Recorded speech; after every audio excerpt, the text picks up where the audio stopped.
The Crow and the Pitcher. In a spell of dry weather, when the birds could find very little to drink, a thirsty crow found a pitcher with a little water in it.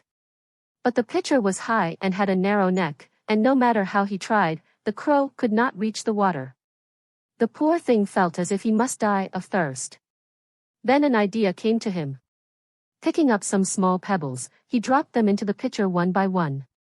With each pebble the water rose a little higher until at last it was near enough so he could drink. Moral of the story: in a pinch a good use of our wits may help us out. Thanks a lot for tuning in.